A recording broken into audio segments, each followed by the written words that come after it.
Good morning.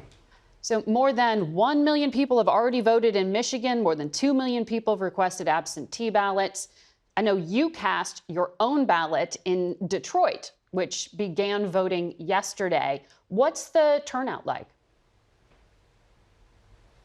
Well, people are energized, and it's been really exciting to see. Now we're over 2 weeks out, just over 2 weeks out, and already, as you mentioned, over 1 million citizens have returned their absentee ballots, which is a great sign for an engaged electorate on both sides of the aisle.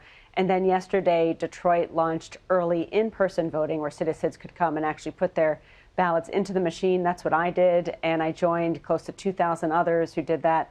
And just to give you some comparison, the first day of early in-person voting in Detroit in the August primary, we saw just over 200 people vote.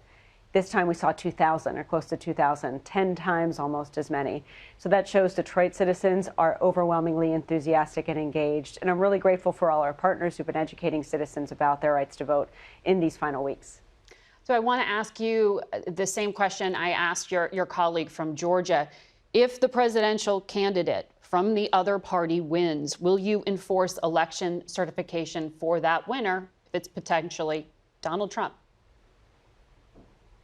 Yes, without hesitation. I mean, that's my job. That's our job as professional election administrators, to make sure it's easy to vote, hard to cheat, and that we all stand by the will of the people, whatever that may be. How quickly do you expect to get results?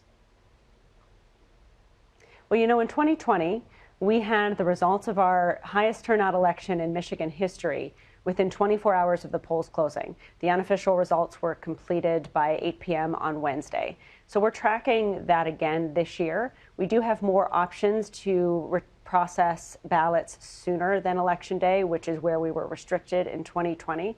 So I'm optimistic we could see results even sooner, but I would estimate end of the day on Wednesday as the best guess on how we'll perform. But that said, we will always prioritize accuracy and security over efficiency, understanding how much people will want those results. We're still going to make sure the process is secure and accurate before we put anything out to the public.